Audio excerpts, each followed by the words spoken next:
দর্শক, একটা প্রশ্ন করি আপনাকে। আপনি যখন প্রতিদিন অফিসে যান, কাজ করেন, বেতন পান, তখন কি কখনো ভাবেন যে একদিন আপনিও অবসরে যাবেন? আর তখন আপনার হাতে থাকবে শুধুমাত্র পেনশনের টাকা। সেই টাকায় কি চলবে আপনার সংসার? পারবেন কি সম্মান নিয়ে বাঁচতে? আজ এই প্রশ্নগুলোর উত্তর খুঁজে পেয়েছেন দেশের কয়েক লক্ষ পেনশনভোগী। কারণ আজ বিকেলে রাজধানীতে যে সিদ্ধান্ত চূড়ান্ত হয়েছে তা তাদের জীবনে নিয়ে আসতে পারে অভাবনীয় পরিবর্তন। বিকেল 3:30 রাজধানীর মন্ত্রিপরিষদ বিভাগের সম্মেলন কক্ষ। নবম জাতীয় বেতন কমিশনের চূড়ান্ত সভা সমাপ্ত হয়েছে মাত্র কয়েক ঘন্টা আগে, এবং এই সভায় যে সুপারিশগুলো অনুমোদিত হয়েছে তা বাংলাদেশের পেনশন ব্যবস্থায় এক নতুন যুগের সূচনা করতে যাচ্ছে। কারণ এবারের বেতন কমিশন শুধু চাকরিজীবীদের কথা ভাবেনি, যারা অবসরে গেছেন, যারা প্রতিদিন আর্থিক সংগ্রামে জীবন কাটাচ্ছেন, তাদের কথাও সমান গুরুত্বের সাথে বিবেচনা করেছে। সংখ্যা দিয়ে শুরু করি। যে সংখ্যা শুনলে আপনার চোখ কপালে উঠবে। নিম্ন আয়ের পেনশনভোগীদের পেনশন দ্বিগুণ, শুধু দ্বিগুণ নয়, পুরোপুরি দ্বিগুণ, শতভাগ বৃদ্ধি। যিনি আজ মাত্র 4,000 টাকায় মাস চালান, কাল তিনি পাবেন 8,000। যিনি 9,000 টাকা পান, তিনি পাবেন 18,000। যিনি 15,000 পান, তার হাতে আসবে 30,000 টাকা। এই পরিবর্তনের মানে কি জানেন? একটা বাস্তব ছবি আঁকি আপনার সামনে। ঢাকার এক অলিগলিতে থাকেন এক বৃদ্ধ দম্পতি। স্বামী একসময় সরকারি অফিসে পিয়ন ছিলেন, 28 বছর চাকরি করেছেন। এখন তার বয়স 73, স্ত্রীর 70। দুজনে একটা ছোট্ট ভাড়া ঘরে থাকেন। মাসিক পেনশন 5,500 টাকা, বাড়ি ভাড়া 3,500। বাকি 2,000 টাকা দিয়ে দুজন মানুষ কিভাবে মাস চালান? সকালে একবার খান, সন্ধ্যায় একবার। মাঝে মাঝে ছেলে কিছু দেয়, কিন্তু ছেলেরও তো সংসার, কত দেবে? আজকের সিদ্ধান্ত সেই দম্পতির জীবন বদলে দেবে। তাদের পেনশন হবে 11,000 টাকা। বাড়ি ভাড়া দিয়ে 7,500 টাকা হাতে থাকবে। এই টাকায় তারা দিনে 3 বেলা খেতে পারবেন, কিছু ওষুধপত্র কিনতে পারবেন, নাতি এলে তার জন্য কিছু কিনতে পারবেন। এটাই তো বেঁচে থাকা, এটাই তো জীবন।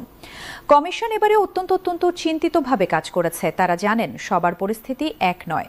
কারো অবস্থা খুবই খারাপ, কারো মোটামুটি, কারো ভালো। তাই 3টি শ্রেণী করে প্রত্যেকের বাস্তবতা অনুযায়ী বৃদ্ধির ব্যবস্থা করেছেন। যার যত কম, তাকে তত বেশি সাহায্য। এটাই ন্যায় বিচার। একজন যার পেনশন 4,000 টাকা, তার কষ্ট যার 40,000 টাকা তার চেয়ে শতগুণ বেশি। মধ্যবিত্ত পেনশনভোগীদের প্রসঙ্গে আসি। যারা 20 থেকে 40,000 টাকার মধ্যে পান, তাদের জন্য 75% বৃদ্ধি। এই মানুষগুলো আসলে সমাজের সবচেয়ে চাপে থাকা মানুষ। না তারা খুব গরিব যে সবাই দয়া করবে, না তারা ধনী যে নিশ্চিন্ত থাকবেন। মাঝখানে ঝুলে আছেন। একদিকে সন্তানদের দায়িত্ব, অন্যদিকে নিজেদের চিকিৎসা, আর সব মিলিয়ে অবিরাম টানাপোড়েন। একটা বাস্তব হিসাব দেখুন।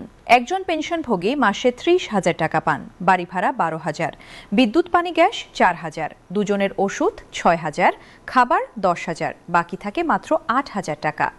এর মধ্যে একটা মেয়ের বিয়ের জন্য জমাতে হয়, একটা ছেলে বেকার বসে আছে, তাকে সাহায্য করতে হয়। মাস শেষে কিছুই থাকে না, কখনো জরুরি কিছু হলে ধার নিতে হয়। এবার তাদের পেনশন হবে 52,500 টাকা, 22,500 টাকা বেশি। এই অতিরিক্ত টাকা তাদের জীবনে স্বস্তি আনবে। হয়তো মেয়ের বিয়ের জন্য প্রতি মাসে কিছু জমাতে পারবেন, হয়তো ছেলেকে একটু বেশি সাহায্য করতে পারবেন, হয়তো নিজেদের জন্য ভালো খাবার কিনতে পারবেন। উচ্চ আয়ের পেনশনভোগীরা পাচ্ছেন 55% বৃদ্ধি, যারা 40,000 টাকার বেশি পান। শতাংশের হিসাবে কম, কিন্তু টাকার অঙ্কে ভালো। 60,000 থেকে 93,000, 70,000 থেকে 1,08,500। তাদের আর্থিক চাপ তুলনামূলক কম বলেই কম হারে দেওয়া হয়েছে, কিন্তু তারাও উপেক্ষিত নন। দর্শক, এবার সবচেয়ে হৃদয়স্পর্শী অংশটা বলি, চিকিৎসা ভাতা। এই সিদ্ধান্তটা শুনলে বুঝবেন কমিশন আসলে মানুষের কষ্ট দেখেছে, তাদের যন্ত্রণা অনুভব করেছে। একজন 70-80 বছর বয়সী মানুষের প্রতিটা দিন কাটে অসুখের সাথে যুদ্ধ করে। সকালে ওষুধ, দুপুরে ওষুধ, রাতে ওষুধ। ডায়াবেটিসের, প্রেশারের, হার্টের, কিডনির, হাড়ের ব্যথার। এক একটা ওষুধ 200-300 টাকা। মাসে শুধু ওষুধেই 1010 টাকা চলে যায়। তার উপর মাঝে মধ্যে ডাক্তার দেখাতে হয়, পরীক্ষা করাতে হয়। সব মিলিয়ে মাসে 20-25 হাজার টাকা চিকিৎসায় খরচ হতে পারে। একজন পেনশনভোগী যার পেনশন 15-20 হাজার টাকা, তিনি কিভাবে এই খরচ বহন করবেন? কমিশনের উত্তর, যাদের বয়স 75 বছর বা তার বেশি, তাদের জন্য মাসিক 10,000 টাকা চিকিৎসা ভাতা। 10,000 টাকা। এই টাকা মানে একজন বৃদ্ধ মানুষ নিজের ওষুধ নিজে কিনতে পারবেন, ডাক্তার দেখাতে পারবেন, পরীক্ষা করাতে পারবেন। কারো মুখের দিকে তাকিয়ে থাকতে হবে না। এটাই তো স্বাধীনতা, এটাই তো মর্যাদা। যাদের বয়স কম ৫৫ বছরের নিচে তাদের জন্য ৫,০০০ টাকা। বয়সের সাথে চিকিৎসা খরচ বাড়ে, এই বাস্তবতা মেনেই এই ব্যবস্থা সম্পূর্ণ যুক্তিসঙ্গত। বর্তমানে চাকরিরতদের জন্যও আছে সুখবর। একজন নতুন চতুর্থ শ্রেণীর কর্মচারীর মূল বেতন হবে ২০,২৫০ টাকা। চাকরিতে ঢোকার প্রথম দিন থেকেই এর সাথে ভাতা মিলিয়ে ভালো একটা প্যাকেজ। ফলে তরুণরা উৎসাহিত হবে সরকারি চাকরিতে, মেধাবীরা আসবে, প্রশাসন শক্তিশালী হবে। স্বাধীনতার পর ৮টি বেতন স্কেল হয়েছে, কিন্তু কোনোটাতেই পেনশনভোগীরা এত গুরুত্ব পাননি। তারা সবসময় ছিলেন দ্বিতীয় সারিতে, প্রায় ভুলে যাওয়া। কিন্তু নবম বেতন স্কেল বলছে আর নয়, এবার পেনশনভোগীরা কেন্দ্রে। তাদের সম্মান, তাদের বেঁচে থাকার অধিকার সবচেয়ে গুরুত্বপূর্ণ। এই মুহূর্তে কমিশনের সদস্যরা যমুনা অতিথি ভবনে যাচ্ছেন। সেখানে প্রধান উপদেষ্টার কাছে এই সুপারিশমালা হস্তান্তর করবেন। তারপর মন্ত্রণালয়, বাজেট, পর্যালোচনা, অনুমোদন।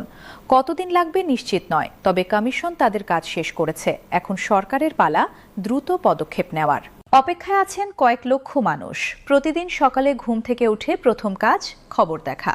কবে ঘোষণা আসবে? প্রতি মাসে পেনশন আসলে হাতে নিয়ে দেখেন, এবারও পুরনো অঙ্ক। হতাশ হন। কিন্তু এবার সেই অপেক্ষার অবসান হবে। এই মানুষগুলো কারা? এরা আমাদের শিক্ষক, যারা আমাদের পড়িয়েছেন, আমাদের ডাক্তার, যারা আমাদের সুস্থ করেছেন, আমাদের প্রশাসক, যারা দেশ চালিয়েছেন। তারা সবাই তাদের জীবনের সবচেয়ে ভালো সময় দিয়েছেন দেশের জন্য। এখন তারা বৃদ্ধ, ক্লান্ত, অসহায়। এখন রাষ্ট্রের দায়িত্ব তাদের পাশে দাঁড়ানো। নবম জাতীয় বেতন কমিশনের এই সুপারিশমালা সেই দায়িত্ব পালনের শুরু। সামনের সপ্তাহগুলো অপেক্ষার। যেদিন সরকারি গ্যাজেট প্রকাশিত হবে, যেদিন প্রথমবার নতুন হারে পেনশন আসবে, সেদিন কয়েক লক্ষ পরিবারে উৎসব হবে। কেউ কাঁদবেন খুশিতে, কেউ শুকরিয়া আদায় করবেন, কেউ পরিবারকে ডেকে বলবেন, দেখো আমাদের দিন বদলেছে। আজকের এই সংবাদ তাই শুধু তথ্য নয়, এটা আশা, এটা বিশ্বাস, এটা প্রমাণ যে রাষ্ট্র চাইলে মানুষের জীবন বদলাতে পারে। নবম জাতীয় বেতন কমিশন সেই পথ দেখালো, এবং এই পথ ইতিহাসে স্বর্ণাক্ষরে লেখা থাকবে। কারণ এটা শুধু পেনশন বৃদ্ধির গল্প নয়, এটা মানুষের মর্যাদা রক্ষার গল্প। এটা শুধু টাকার হিসাব নয়, এটা মানবিকতার হিসাব। এবং সেই হিসাব শুরু হলো আজ, এই ঐতিহাসিক বিকেলে, এই জীবন পরিবর্তনকারী সিদ্ধান্তের মাধ্যমে।